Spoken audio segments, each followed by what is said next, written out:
Hello, this is Pastor Green. Today we're going to be doing a Bible study on Genesis chapter 32. You can always email me with any questions at godsohman@gmail.com. This is going to be a YouTube Bible study. Make sure you subscribe to my channel and click the bell. Also like and comment. We're going to be talking about Jacob today, which I call the trickster because he's played a lot of games and tricked a lot of people.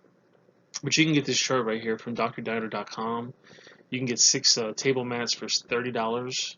If I come and speak, or you know me personally, you can buy it for me for $5.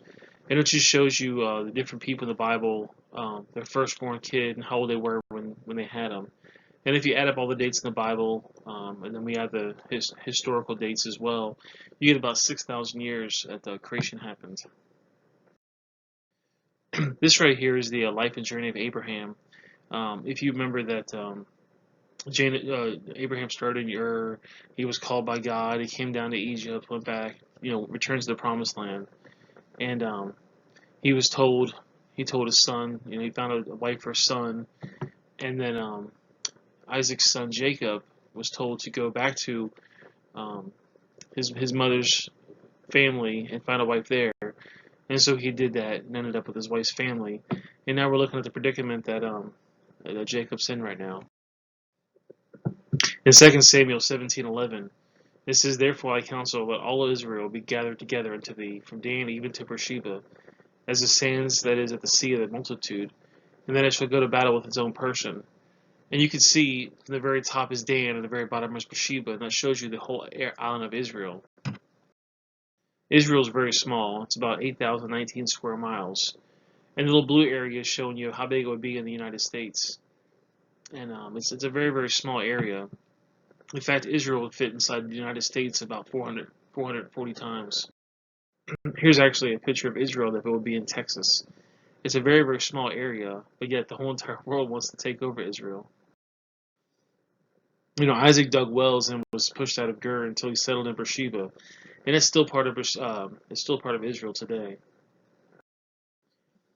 So you can actually see Jacob's flight. He started in Beersheba and went all the way up to Haran, and actually covered about 550 miles. So Abraham, Isaac, and Jacob is basically Jacob's name gets changed in this chapter to Israel, and he's the one that actually started the 12 tribes. And this little chart on the bottom shows you the timeline of the world, and where the arrow points. That's about the time we're talking about Jacob. And if you remember the last chapter, chapter 31, the last verse, it said, "And he took his brethren with him, and he pursued after him 7 days' journey." That's talking about Laban. And they overtook him in the Mount Gilead. So Jacob was running away from Laban, and they ended up finding him in Mount Gilead. And we're going to start Genesis 32. And Jacob went on his way, and the angels of God met him. And when Jacob saw them, he said, "This is God's host." And he called it by name the place Mahanaim. And Jacob sent messengers before him to Esau his brother, and into the land of Seir, in the country of Edom. I remember Esau told Jacob, "When I see you again, I'm going to kill you." And Jacob knew that he wronged him. He took his birthright, and he took his blessing. And so Esau was quite mad at him when he left. And he said, "If you ever come back again, I'm going to kill you." And that's why Jacob left. So now he's coming back to meet Esau. And instead he sent messengers before him because he didn't want to meet him by himself. And he commanded them, saying, Thus shall you speak unto my lord Esau, thy servant.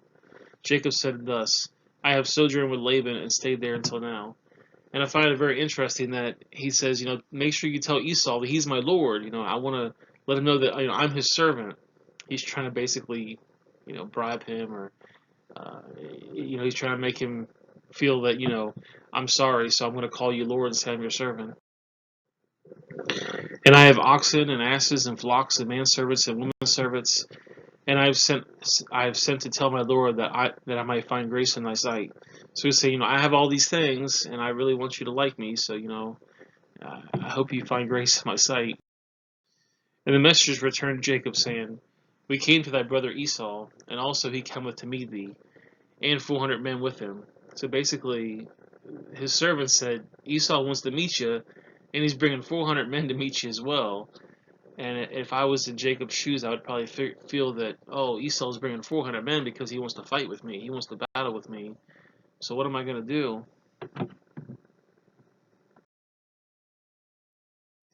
When you have cheated or robbed or done wrong to someone, you don't want to meet them or talk to them. You want to avoid them, and you don't want to answer the letters or calls. When you know you've done something wrong, you don't want to face that person because the guilt just is so strong within inside you. And then Jacob was greatly afraid and distressed. And he divided the people that was with him, and the flocks and the herds and the camels, into two bands. So he took everything he had and separated it into two separate groups.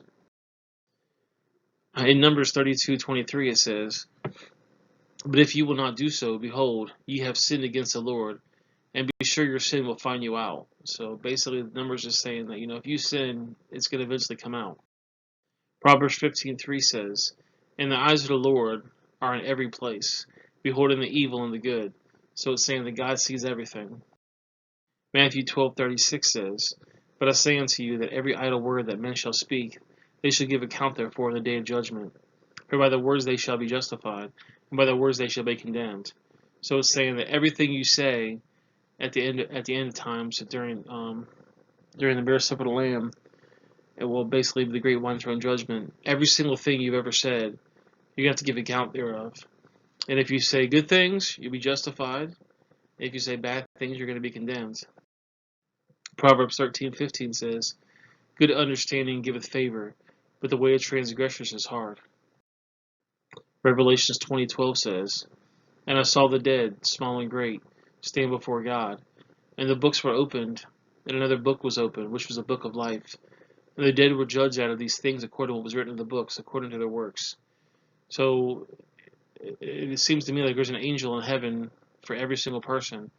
And they're writing every single thing you've done in these books. And the books are eventually going to be opened, and they're going to start reading off the things that you've done. So it's a really good idea to be good to people. Dan 7:10 says, The fiery stream issued and came forth from before them. Thousands ministered unto him, and 10,000 times 10,000 stood before him.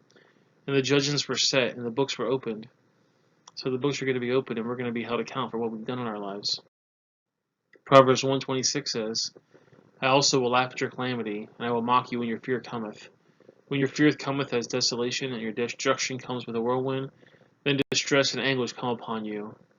So it says one day that, bad things are going to happen, so you better be prepared for it. Back to Genesis 32. And said, If Esau come to the one company and smite it, and the other company which is left shall escape. So he said he split up the two camps, so that way, if Esau kills one, the other group can escape. And Jacob said, O God of my father Abraham, and God of my father Isaac, the Lord which saideth unto me, Return to thy country and to thy kindred, and I will deal well with thee. And I am not worthy of the least of all the mercies, and of all the truth which thou hast showed unto thy servant. For with my staff I passed over the Jordan, and I become two bands. So Jacob's realizing that, I've done a lot of bad things in my life, and I deserve to have this punishment. I deserve for Esau to destroy me. And now I'm sitting here, asking you what I should do, and I'm so scared I've split up everything into two different groups. Deliver me, I pray thee, from the hands of my brother, from the hands of Esau, for I fear him, lest he will come and smite me, and the mother with the children. So he's saying that I know my brother's going to kill me. I'm scared of him. He's going to come and kill me, and he's going to kill my family as well.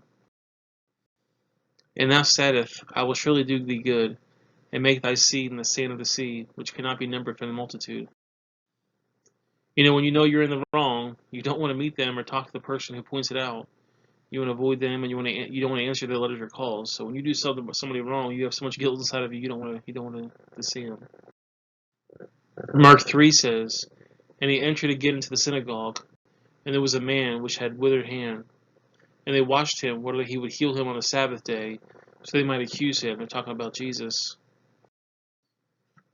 And he saith unto the man which had the withered hand, Stand forth. And he saith unto them, Is it lawful to do good on the Sabbath days, or to do evil, to save a life or to kill? But they held their peace. But when he looked around about them with anger, being grieved for the hardness of their hearts, and said unto the man, Stretch forth thine hand. And he stretched out, and his hand was restored whole as the other. And the Pharisees went forth, and straightway took counsel with the Herodians against him, about how they might destroy them. This is the story in Mark 3 that these Pharisees, they wanted to destroy Jesus. And so they wanted to watch him to see if they could find something wrong with him. And when they saw him heal a man on the Sabbath day, they said, we got to kill him. We got to take him out. And Jesus was doing a good thing, but the Pharisees, they didn't really care. Back in 32, and when he lodged there the same night, and took that which came to his hand, a present for Esau his brother, 200 she-goats, and 20 he-goats, and 200 ewes, and 20 rams. So now Jacob's saying, I better give my brother a present so he doesn't hate me. Proverbs 21:14 says, a gift in secret pacifies anger, and a reward in the bosom strong wrath. 30 milch camels with their colts, 40 kine and 10 bulls, 20 she-asses and 10 foals. And he delivered them in the hands of his servants. Every drove by themselves, and he said unto his servants, Pass over before me, and put space betwixt drove and drove. So he basically sent these servants out with gifts, one at a time. So the first guy would show up and say, Hey, here's a gift for you. And he would go away. And then another servant would show up later and say, Hey, I got some more gifts for you. And there would be continually being gifts shown to Esau until finally Jacob showed up. And he commanded the foremost, saying, When Esau my brother meeteth thee, and asked thee, saying, Who art thou? And where'st thou go, and where these before thee? And thou shalt say, They be thy servant Jacob's, for a present is sent to my lord Esau, and behold, also he is behind us. And so he commanded he the second and the third, and all that follow the drove, saying, On this manner shall he speak to Esau when you find him. And say ye moreover, Behold, thou servant Jacob is behind us. For he said, I will appease him with the presence that goeth before me, and afterward I will see his face, peradventure he will accept of me. So he's saying, maybe if I keep giving him all these gifts, by the time I get to them, I'm going to win him over, and I'm going to see what his face is, whether he likes me or not. And so he wins the present over before him, and himself lodged that night in the company. And he arose up that night and took his 2 wives and his 2 women servants and his 11 sons, and he passed over the ford of Jabbok. This right here is the Jabbok River. It's right there to the east of Israel. And there's actually a couple pictures, pretty recent pictures of Jabbok right there. And he took them, and he sent them over to the brook, and he sent them over all that he had. And Jacob was left alone, and there he wrestled with a man until the breaking of the day. And when he saw that he prevailed not against him, he touched the hollow of his thigh, and the hollow of Jacob's thigh was out of joint, and he wrestled with him. And he said, Let me go, for the day breaketh. And he said, I will not let thee go, except thou bless me. So basically, Jacob and this angel, or this God, is wrestling. And Jacob's basically saying, I'm about to die, my brother's going to kill me, so I'm not going to let you go until you bless me. And he said unto him, What is thy name? And he said, Jacob. And Jacob means trickster. And then he said, Thy name shall be called no more Jacob, but Israel.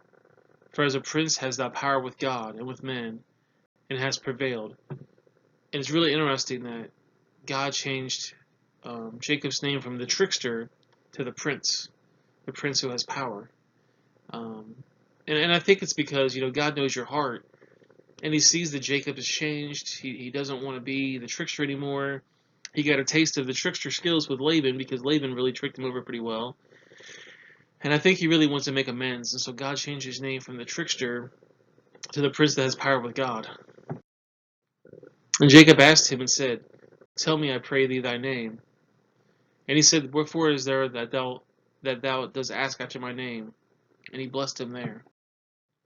And Jacob called the name of the place Peniel, for I have seen God face to face, and my life is preserved.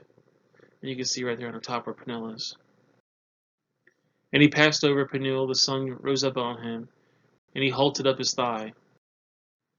Therefore the children of Israel eat not the sinew with shank, which is upon the hollow of the thigh, until this day, because he touched the hollow of Jacob's thigh and the sinew that shrunk. So basically, to this day, the Jews won't eat the sinew of the meat, and really, nobody wants to eat the sinew. It's like eating a rubber band.